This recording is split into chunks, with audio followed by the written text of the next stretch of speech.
Today's video is going to be very different from usual. I wanted to talk about the significance of printing your work, and I have in front of me here a table full of photos and prints that I've made over the last year, and a few from maybe a little over a year ago as well. And the reason I'm printing it all is I want to see it all laid out so that I can visualize it, move things around, see how they look beside each other, and sort of form the basis for a direction that I want to take my street photography over the next few years, and the possibility that maybe I'll be able to turn this into a book or something like that, or I don't know, just something good that I can feel that I worked hard for and made. And I never used to really understand why people said it was important to print your pictures so that you can see them and have them tangibly in front of you.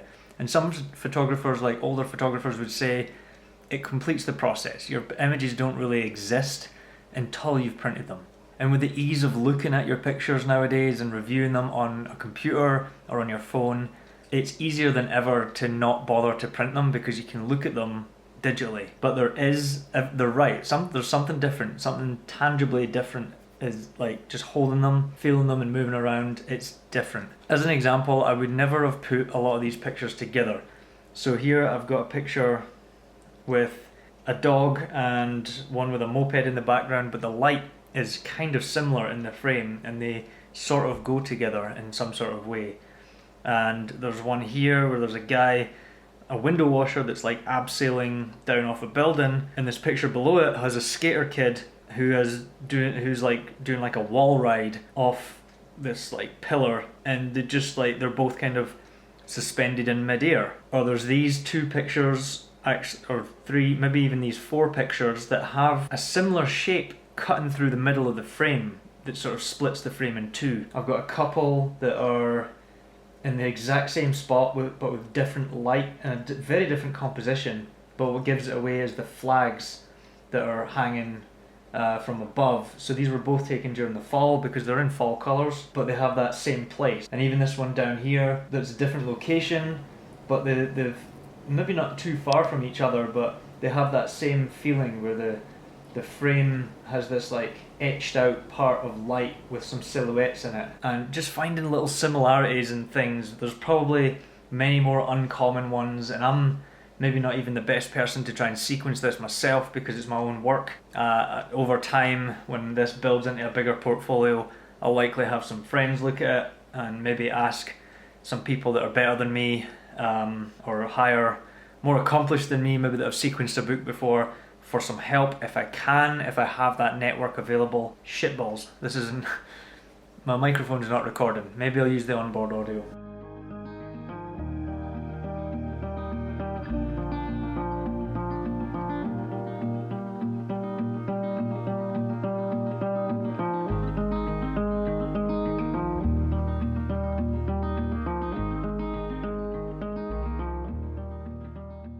Hopefully the sound is a bit better now.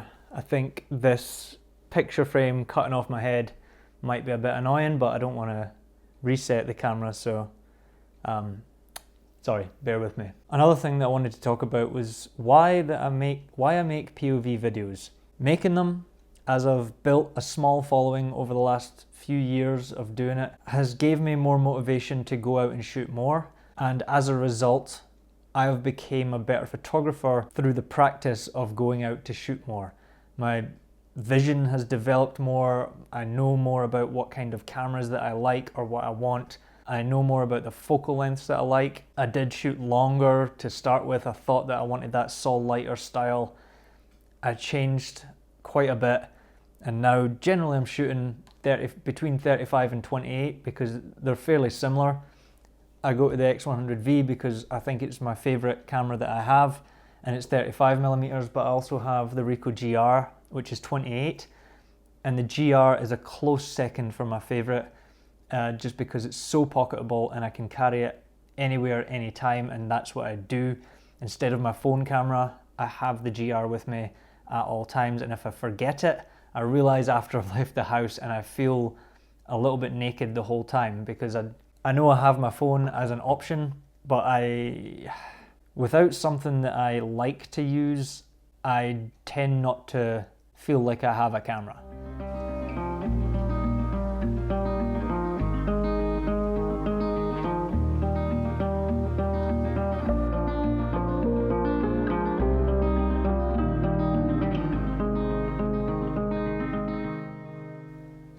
Let's talk a second about finding your style. And I don't think that it has as much to do with your editing, like post-processing type of editing, than people are often led to believe on the internet. I think one of the first things about finding your style is to stop listening to twats like me on the internet telling you what you need to do to find your style, and just go out and find your style by shooting and practicing and trying things, and studying other great photographers, like old school greats, not just like Instagram greats just now. Pull things from them. The more different ones you study and the more time you spend doing it, the more enriched you'll be. And don't expect that to happen overnight. It's going to take months or years for you to develop it properly, and arguably you'll never be done developing that style. One thing that I did was making my POV videos helped me to figure out what I'm doing, but over time, over the last year, this is the kind of body of work that I've produced, and it's different from anything that I'd done previously, and it just felt right. It felt better. It wasn't easier, it was harder to do. It's sort of like hard-won pictures generally. There's moments like this, maybe around about, no, this was November, this was much later. But I didn't have a big portfolio of layered images like this at that time, and I still don't think I'd still far from have that, but this was one of the first kind of layered, complex photos that I thought, there's something here that I like, and really it's this gesture that saves the whole thing. But it's a moment that I could never make happen again. Similar ones could happen, I could stand in that same spot, similar stuff might happen, but this moment, this particular thing is not as easy to replicate as other things. Like, I think I like this picture, this was quite recent, but I think looking through glass and finding a single figure and reflections is easier to recreate than something like this. And it's been through this time and repetition, I've came to realize that gestures, more people in the scene, that front lit sort of look rather than backlit. I have one or two backlits. Here's a backlit photo coming through this bus, but then there's reflections behind me, and it's okay, it works. Sometimes the light is flat, and that's okay as well. I'll shoot with whatever I've got. But generally I'm going front lit scenes where the sun is hitting directly on things. This one's a good front lit one with light and shadow. Things like that, and that's that sort of style that I've chosen to stick with because it's a relatively easy to find, it's a relatively common source, like light source in Colorado. The sun's out a lot of the time, so a lot of things can be front lit and you can get this harsh light and shadow look. I'm getting a little tired from leaning over this table and talking about the pictures as I'm doing this, but finding your style, oops, cut my face off. Finding your style is just a long process of trial and error. There's no right or wrong. Your pictures can be completely different from someone else, and if you get criticism from them, but your pictures are not, you're not trying to do what they're trying to do, then you don't have to take on board what people are saying. Like early on in my journey, I did a couple POV videos. In my first 3 or 4, someone gave me a hard time for being kind of far away, or it was more of a scene or something like that, and he was like, what is this? You should be getting close to people, use a zoom lens if you can. If you're too shy, talk to people, the local merchants, take their pictures. And I don't give a fuck about doing that. I'm not interested in talking to people and then taking their portrait.